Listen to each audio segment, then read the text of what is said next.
एक बात बोलूं, बैंक एग्जाम्स को क्लियर करने के लिए सब कुछ पढ़ना जरूरी नहीं है। कुछ चीजें ज्यादा पढ़ के, कुछ चीजें थोड़ा सा कम पढ़ के और कुछ चीजें छोड़ के भी बैंक एग्जाम्स को क्लियर किया जा सकता है। मैंने खुद बहुत सारे बैंक एग्जाम्स क्लियर किए हैं और मेरी स्ट्रैटेजी हमेशा से यही रही है कि मैंने अपनी स्ट्रेंथ्स पे काम किया है और वीकनेसेस को निग्लेक्ट किया है। अब मैं आपको कुछ ऐसे पॉइंटर्स बताने वाली हूं जिससे आपको अपनी चीजें पहचाननी है और उसके बाद मैं आपको बताऊंगी कि कौन से ऐसे टॉपिक्स हैं हर सब्जेक्ट के जिनको आपको पहले अच्छे से कर लेना चाहिए, जो इजी होते हैं, जिससे आप अच्छे नंबर लेके आ सकते हो। कौन से ऐसे टॉपिक्स हैं जिस पे थोड़ा बहुत ध्यान देना चाहिए और कौन से ऐसे हैं जिसको एकदम ही छोड़ देना चाहिए। तो आओ शुरू करते हैं बिना किसी देरी के। सबसे पहली बात, अपने आप को पहचानना पड़ेगा। पहचानोगे कैसे? आईने में देख के ये बोलोगे क्या आज मैं कैसी लग रही हूं? नहीं, ऐसे नहीं बोलना है। आप लोगों को ये करना है कि अपना लेटेस्ट मॉक टेस्ट निकालना है जो पिछला दिया, उसके बाद उसमें देखना है कि किसमें कितने नंबर आए हैं। ठीक है, उसका प्रॉपर एनालिसिस करना है। या फिर पिछली बार जो एग्जाम दे के आए थे, जो फेल कर गए, उसका स्कोर कार्ड निकालो। वो ज्यादा अच्छे से आपको बता पाएगा कि गलती कहाँ हुई है। इसके बाद अब ये गलती कहाँ हुई है पहचानने में थोड़ा टाइम लगता है। 1-2 घंटे दो खुद को, ये टाइम टेकिंग है, लेकिन जो आप 2-2 साल 3-3 साल से लगे हुए हो ना बैंक एग्जाम प्रिपरेशन में, वो काफी कम हो जाएगा। तो वो घटाने के लिए आज 2 घंटे लगा दो।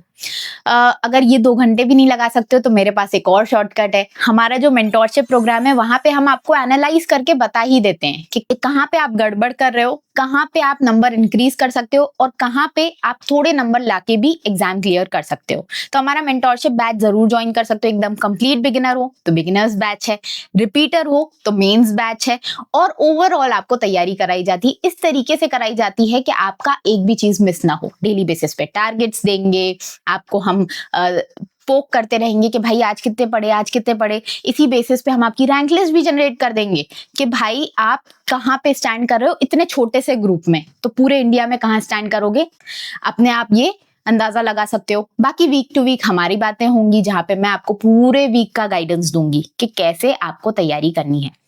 ठीक है, अगर ये सब नहीं करना है तो मैं जो बता रही हूँ वो कर लो। 2 घंटे खुद को दो, एनालाइज करो अपना लेटेस्ट मॉक या प्रीवियस गिवन एग्जाम जिसमें आप फेल हुए थे। पता करो कि कौन से सब्जेक्ट में सबसे ज्यादा वीक हो, उस सब्जेक्ट में कौन से ऐसे टॉपिक्स हैं जो सबसे ज्यादा परेशान करते हैं और कौन से ऐसे टॉपिक्स हैं जो बिल्कुल नहीं परेशान करते हैं। तो जो बिल्कुल नहीं परेशान करते हैं उस पर थोड़ी सी और मेहनत करके उनको एकदम टिप टॉप कर लेना है। जो थोड़े बहुत परेशान करते हैं उन पे भी थोड़ी सी मेहनत करके टिप टॉप कर लेना है। जो बिल्कुल ही गए गुजरे टॉपिक हैं, नहीं ठीक होते, बहुत मेहनत कर चुके हो, उनको छोड़ देना है। अब मैं बताती हूँ कुछ ऐसे टॉपिक्स जो ज्यादातर बच्चे गलत करते हैं या जिसपे उनकी कमांड कभी हासिल नहीं हो पाती है चाहे कितनी मेहनत कर लो। आओ शुरू करते हैं। क्वांट्स में शुरू करना है तुम्हें स्पीड मैथ से। स्पीड मैथ्स में भी कहां पहले जाओगे? Simplification, approximation. भाई सबसे इजी टू डू टॉपिक्स हैं। Simple BODMAS rules, plus minus multiply divide, एक बार हाथ में आ गया ना तो कड़ रोज लगाओगे। ये सबसे इजी टॉपिक्स होते हैं और सबसे ज्यादा नंबर भी देते हैं। क्लर्क में तो इसका बहुत भारी वेटेज होता है, पीओ एग्जाम्स में थोड़ा कम होता है लेकिन वेटेज अच्छा खासा होता है। नंबर वहां से निकालिए तो कट ऑफ से थोड़ा सा पास पहुंच जाओगे। सिर्फ स्पीड मैथ्स के नंबर बोल रही हूं मैं। इसके बाद आ जाता है आपका क्वाड्रेटिक इक्वेशन। बहुत easy topic, again Anshul Saini sir bankers point पढ़ाया है बहुत अच्छे से, वहां से सीख लो प्लस माइनस कैसे करते हैं और इंटू डिवाइड कैसे करते हैं, क्या ए बी का रूल लगता है, क्या ए प्लस बी का रूल लगता है। पूरा बहुत सिंपल वाला टॉपिक बता रही हूँ मैं आपको। क्वाड्रेटिक इक्वेशन से इजी कुछ नहीं है। फिर आता है नंबर सीरीज। नंबर सीरीज में थोड़े पैटर्न्स बनाने पड़ते हैं। वो पैटर्न्स तब बनते हैं जब आप प्रैक्टिस ज्यादा करते हो। शुरू में आपको सीखने भी पड़ते हैं कि किस किस टाइप के पैटर्न्स होते हैं, तो वो सीख लो और नंबर सीरीज बढ़िया कर लो। ये तो हो गए क्वांट्स के ऐसे टॉपिक्स जहां पे आपको पहले मेहनत करने की जरूरत है। इसके बाद थोड़ी सी मेहनत ना आप अर्थमेटिक के कुछ 3-4 टॉपिक्स पे कर लेना। एक तो परसेंटेज, एक आपका रेशियो प्रपोर्शन, एक आपका एवरेज। ये 3 ऐसे टॉपिक्स हैं जो आपको डीआई में बहुत हेल्प करने वाले हैं। तो अपन जो नेक्स्ट लेवल रखने वाले हैं, जिसको अपन बाद में पढ़ेंगे थोड़ा सा, वो हमारी डीआई होने वाली है। तो डीआई बाद में क्यों रख रहे हैं? क्योंकि पहले उसके बेसिक्स भी तो करने पड़ेंगे और बेसिक्स हमारे स्पीड मैथ्स और अर्थमेटिक के ये 3 टॉपिक्स बना देंगे। क्लियर है? इसके बाद वाले टॉपिक्स होते हैं आपके डीआई बाद में कर लेना। और लास्ट के लिए मतलब जो छोड़ सकते हो टॉपिक्स, ऐसे कुछ टॉपिक्स बता देती हूँ। CI SI, compound interest, simple interest बहुत टफ होता है, कभी भी नहीं बनता है, बहुत मेहनत करने के बाद भी नहीं बनता है, तो उसको छोड़ दो। उसको छोड़ दो और आगे बढ़ जाओ। परम्यूटेशन कॉम्बिनेशन को भी छोड़ सकते हो, टफ होता है, बिल्कुल छोड़ सकते हो। और स्पीड टाइम डिस्टेंस को भी अगर छोड़ना चाहते हो, टफ लग रहा है आपको, तो उसको भी छोड़ दो। कर कौन से लेना, प्रोबेबिलिटी कर लेना, इजी होता है, 1-2 नंबर बहुत आसानी से दे देता है, 2-3 नंबर आपको मेंसुरेशन दे देता है 10-15 फॉर्मूलेस याद करके। तो ये वाले टॉपिक्स नहीं छोड़ने। अब बात कर लेते हैं रीजनिंग की। रीजनिंग में क्या क्या इंपॉर्टेंट है, क्या क्या सबसे ज्यादा इजी है। सिलॉग्स, इनइक्वालिटीज, भाई इससे ज्यादा कुछ भी नहीं है रीजनिंग में, तो इसी से शुरू करो और इसी में आपके 10 नंबर फिक्स हो जाएंगे। अगर एग्जाम में आ गया तो, नहीं भी आएगा तो एक टॉपिक तो जरूर से आएगा इन दोनों में से, तो इसके फिक्स कर लो नंबर।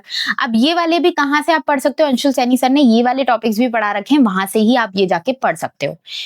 इसके बाद जो टॉपिक्स इजी हैं रीजनिंग के वो है coding, decoding, alpha numeric series. बहुत इजी क्वेश्चंस आते हैं उसमें से। एक बार थोड़ा सा मतलब 15-20 क्वेश्चंस लगातार लगा लिए ना, तो इसमें बहुत अच्छी स्पीड हो जाएगी, आपको टाइम मिल जाएगा पजल सिटिंग अरेंजमेंट करने के लिए। ठीक है, एग्जाम की बात कर रही हूँ, एग्जाम में। इसके बाद आपका डायरेक्शन, डिस्टेंस, ब्लड रिलेशन, इसको कर लो। तो ये कुछ ऐसे मिसलिनियस टॉपिक्स हैं जो आपको शुरू में करने चाहिए। ठीक है, इसके बाद आपको बढ़ना चाहिए पजल्स और सिटिंग अरेंजमेंट में, क्योंकि ये थोड़े से कॉम्प्लिकेटेड टॉपिक्स हैं, थोड़े से ज्यादा इसके बोलना चाहिए कि ज्यादा पढ़ना पड़ता है, ज्यादा प्रैक्टिस करना पड़ता है अगर आप अच्छे नंबर लेके आना चाहते हो तो। इसीलिए उसको सेकेंड राउंड में करो। थर्ड राउंड में जो छोड़ सकते हो, देखो क्योंकि अपन ना प्रीलिम्स की तैयारी बेसिक करना है, अपन को प्रीलिम्स एग्जाम निकालना है, पहली अपना यही टारगेट है।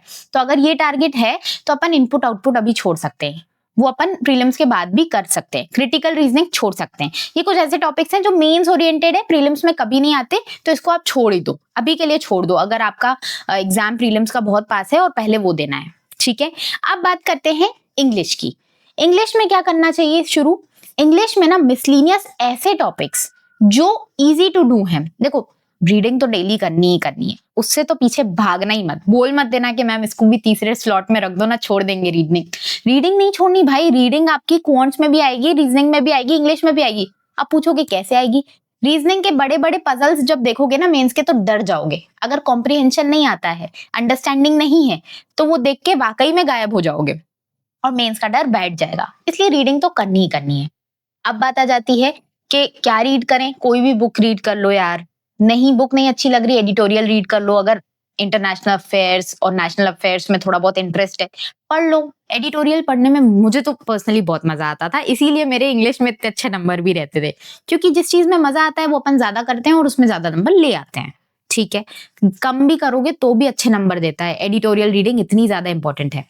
इसके बाद आ जाते हैं कि कौन से टॉपिक्स पहले करने हैं। वर्ड स्वैप हो गया, मिसस्पेल्ड हो गया, मैच द कॉलम हो गया। ये कुछ ऐसे टॉपिक्स हैं जो बेसिक अंडरस्टैंडिंग से भी बन जाएंगे। इसके बाद थोड़ा सा अंडरस्टैंडिंग प्लस ग्रामर चाहिए, वो आ जाते हैं एरर डिटेक्शन, पैराजंबल, इस टाइप के टॉपिक्स। तो ये आपको सेकेंड राउंड में करने हैं। थर्ड राउंड में वैसे तो इंग्लिश में कुछ भी नहीं है इतना हैवी जो थर्ड राउंड में आपको छोड़ना ही पड़ जाए, तो इसमें ऐसा कुछ भी नहीं है। रीडिंग कॉम्प्रिहेंशन को मैंने पहली कैटेगरी में रखा है, क्योंकि वहीं पे आप रीडिंग कर ही रहे हो, तो रीडिंग कॉम्प्रिहेंशन के इजी इजी क्वेश्चन से स्टार्ट कर दो लगाना। ठीक है, एक 100 RC करके एक PDF आती है, गूगल पे फ्रीली अवेलेबल है, वो अगर लगाओगे उससे भी आपकी काफी प्रैक्टिस हो जाएगी। रोज के 2 RC लगाओ, बहुत है। ठीक है, जीए में क्या करना है क्या नहीं करना है वो सब एक सेपरेट वीडियो में बताऊंगी। क्यूआरई का ये कंप्लीट वीडियो था। आई होप आपको चीजें समझ में आई होंगी, और ये चीजें अगर आपने फॉलो कर ली ना, तो मुझसे लिखवा लेना और साइन करवा लेना कि मैम एग्जाम कैसे नहीं क्लियर हुआ। एग्जाम क्लियर होगा अगर आपने इसी प्रायोरिटी में अपने क्वेश्चंस को सॉल्व किया, अपने टॉपिक्स को कवर किया।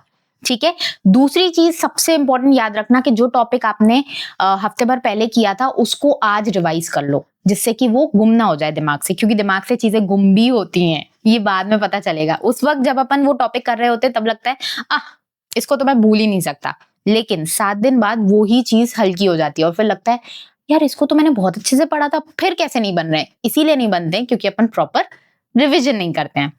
तो ये था पूरा का पूरा वीडियो। अगर आपको मुझसे पर्सनल गाइडेंस चाहिए, अगर रिक्वायरमेंट है मेंटोरशिप की, तो जाके जल्दी से एनरोल करो, जीरो का ऐप डाउनलोड कर लो, या फिर हमारी वेबसाइट है zeroeducators.com, या फिर आप व्हाट्सएप पे जाके क्वेश्चंस पूछ सकते हो।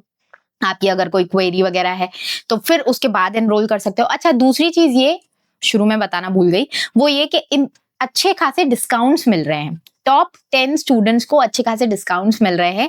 अगर वो डिस्काउंट्स अवेल करने हैं तो व्हाट्सएप पे चले जाना।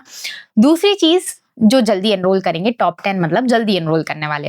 अच्छा, दूसरी चीज, अगर आपके साथ में कोई पढ़ाई कर रहा है, आपका कोई दोस्त है जो पढ़ाई करता है, दोनों अगर साथ में आओगे तो भी अच्छे खासे डिस्काउंट्स हम आपको दे रहे हैं। ये डिस्काउंट्स इसीलिए दे रहे हैं क्योंकि कुछ कुछ बच्चे बोलते हैं मैम अफोर्डेबिलिटी में प्रॉब्लम आ रही है, थोड़ा सा अफोर्डेबल बना दीजिए तो अच्छा रहेगा, तो इसीलिए डिस्काउंट्स दिए जा रहे हैं। वैसे तो डिस्काउंट देना भी नहीं चाहिए, मेरी तो ये मैं अपनी टीम से बोलती रहती हूँ, भाई डिस्काउंट्स मत दो, अपन जितनी चीजें प्रोवाइड कर रहे हैं ना वो ऑलरेडी बहुत महंगी है, अपन वैसे ही सस्ते में प्रोवाइड कर रहे हैं।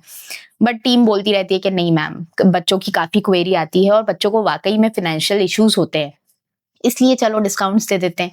तो ये सारी चीजें थी। अब मिलते हैं नेक्स्ट वीडियो में। नेक्स्ट वीडियो किस टॉपिक पे चाहिए कमेंट सेक्शन में बताओ, और मिलते हैं नेक्स्ट वीडियो में। तब तक के लिए टेक केयर, बाय बाय।